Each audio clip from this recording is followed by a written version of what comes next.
Aportes de la reforma radical a la democracia. Es el tema que te quiero presentar hoy. Aportes de la reforma radical a la democracia. Reforma radical es un aspecto de la reforma protestante que muchos desconocen, pero se refiere a los anabaptistas, puritanos, menonitas, metodistas, que no necesariamente coincidieron en todo con Lutero.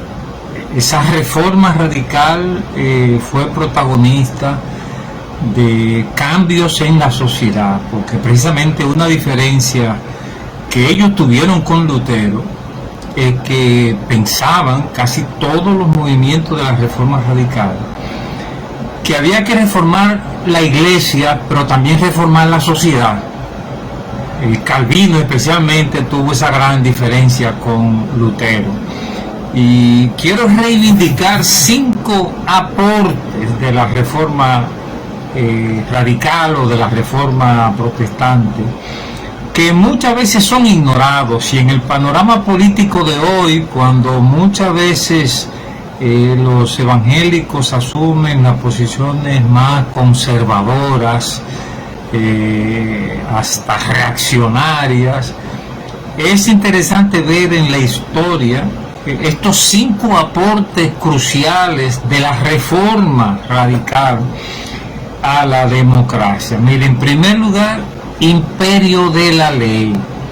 Eso comenzó con un teólogo alemán que, enfrentando la monarquía de aquellos tiempos, él hizo un escrito en el que él decía: la ley es el rey, o sea, la que manda es la ley.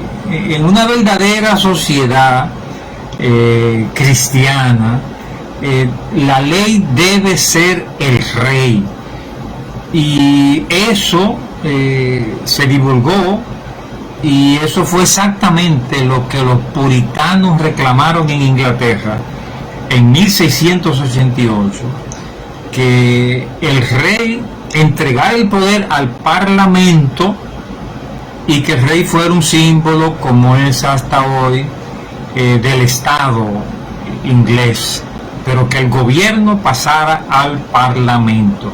Ahí nació 1688 el imperio de la ley, y luego se ha manifestado como una sociedad que se rige por sus leyes, una sociedad donde gobernantes y gobernados aprenden a vivir, desarrollan el hábito de vivir bajo las reglas establecidas.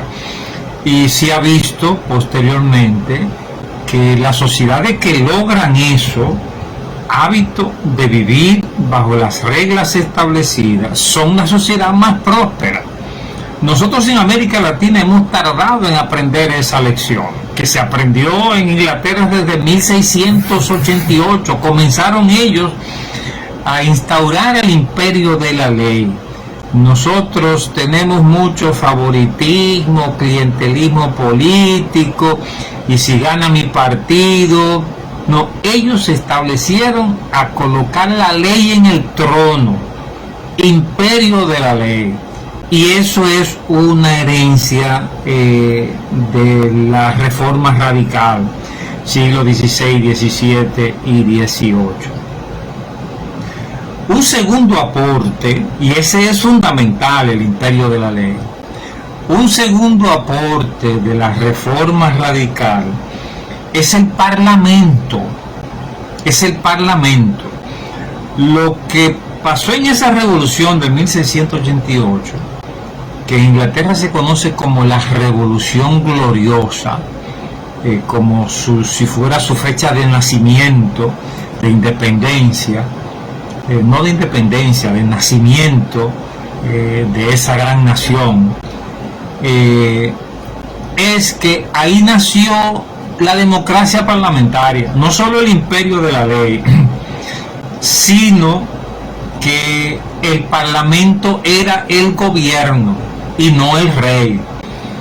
Y eso luego se extendió por toda Europa, y los países protestantes asumieron por lo general ese modelo del sistema parlamentario, que puede haber un rey, pero ese rey es una figura decorativa, no realmente tan decorativa, porque el rey representa el Estado, y cuando hay una crisis nacional, el rey tiene poder para intervenir. En algunos países como Francia, Italia, no tienen un rey, pero designaron un presidente que represente el Estado y un primer ministro que ejerce el gobierno. De todas maneras, el Parlamento es una herencia de la reforma radical, y los puritanos sacaron esa idea del liderazgo colegiado del Nuevo Testamento. O sea, eso es el presbiterianismo, o sea, gobierno por un equipo plural, gobernando la iglesia. Así lo entendió correctamente Calvino, y así se aplicó en Inglaterra, y toda Europa hoy vive bajo la democracia parlamentaria, que es el sistema político más avanzado que se ha descubierto jamás en la historia de la humanidad, y eso es una herencia de la reforma radical. En tercer lugar, en Inglaterra se inició también el gabinete. O sea, después que se designó, se dio el poder al Parlamento, el Parlamento designa un gabinete formado por ministros. Y la palabra ministros viene de diáconos, de servidores. Todo eso es sacado de la Biblia. Cuando usted, aquí en República Dominicana, a los secretarios de Estado se le cambió el nombre a ministro, pero casi nadie sabe de dónde viene la palabra ministro. Es que en Inglaterra se habló de ministros en el sentido bíblico de la palabra diaconía, la posición de servicio. Entonces, el gobierno en Inglaterra desde entonces es un gabinete. Hay un parlamento que representa a la sociedad, el máximo poder, y ese parlamento designa un gabinete. Ese gabinete tiene un primer ministro, pero los otros ministros son también ministros. O sea que todo el gabinete está formado por ministros. Eso es la estructura del gobierno de la iglesia en el Nuevo Testamento. No podemos entrar en los detalles en este momento, pero lo que quiero destacar es que esa función de gabinete viene directamente de la reforma radical. En Estados Unidos no asumieron ese modelo, sino un modelo presidencialista. Es una democracia presidencialista, legítima, pero hay que diferenciar las dos cosas. O sea, en Estados Unidos el presidente tiene poder para gobernar por decretos. En Inglaterra, el primer ministro se debe a un gabinete. Él es el primer ministro, pero hay otros ministros en ese gabinete y toman decisiones por consenso. Esa es la democracia parlamentaria que Inglaterra regó por todo el mundo. Hay incluso un ejemplo paralelo, que es el gobierno de Suiza, que es también un gobierno colegiado, plural, pero en el caso de Suiza son 7 ministros, que representan el gobierno, y entonces cada tanto tiempo ellos se rotan quién es el primer ministro. O sea que es un liderazgo modelo que sobresale en todos los sistemas políticos, y me quedo con la idea del gabinete, y quiero sugerir entonces que eso es una herencia de la reforma radical. Y cuarto, el plebiscito. El plebiscito existió en la antigua Roma, es cierto, no fue inventado por los suizos, pero fue reivindicado por Calvino en Suiza.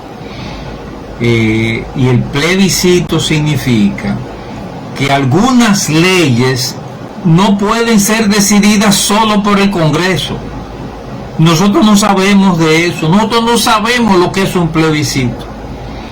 En Suiza, 3 veces al año se celebra un plebiscito, porque hay cierto tipo de leyes que solo el pueblo la puede decidir.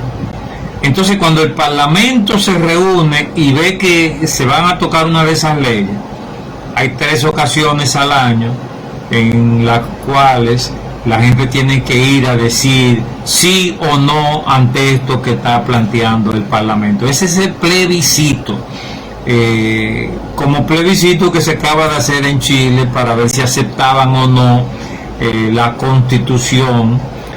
Pero estoy diciendo que ese plebiscito es una herencia de la reforma radical y que eso viene de Suiza. Nuestra Constitución dominicana del 2010 establece el plebiscito, pero establece que se deben fijar algunos reglamentos para ver cómo va a funcionar ese plebiscito, y no le ha interesado hacer eso porque es que en nuestra mente no está el plebiscito. Pero miren, con todo ese tema que se armó aquí en este país, de las 3 causales, eso era un tema para el plebiscito.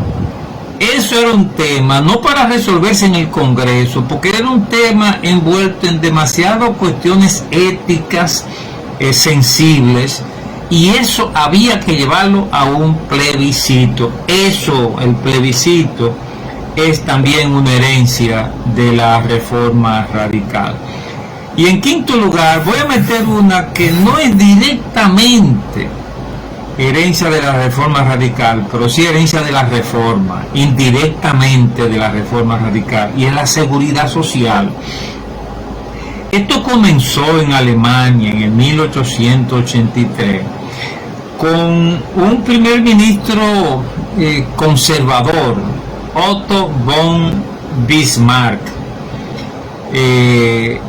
pero él se vio movido a establecer por primera vez en Occidente un sistema de seguridad social, protección sanitaria para toda la población.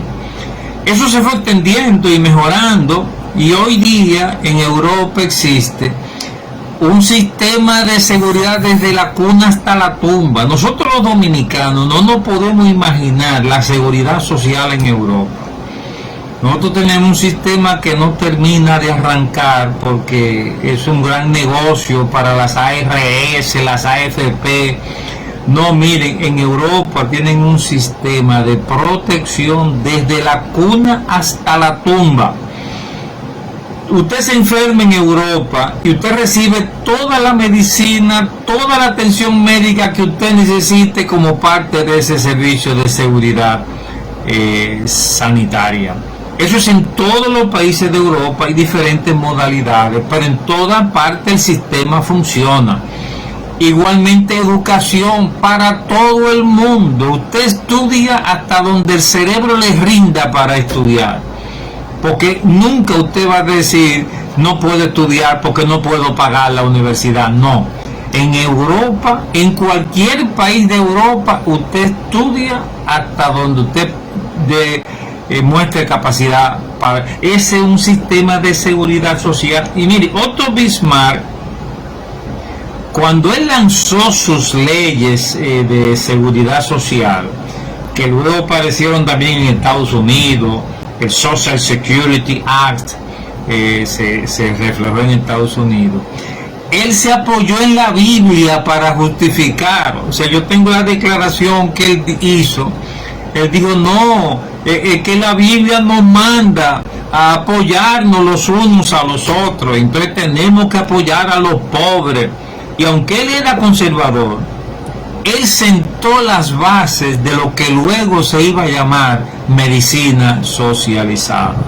En resumen, yo te estoy sugiriendo 5 aportes de la reforma radical a la democracia moderna. Son 5 aportes que se suelen ignorar, el vínculo que tuvieron con la reforma radical. Primero, imperio de la ley.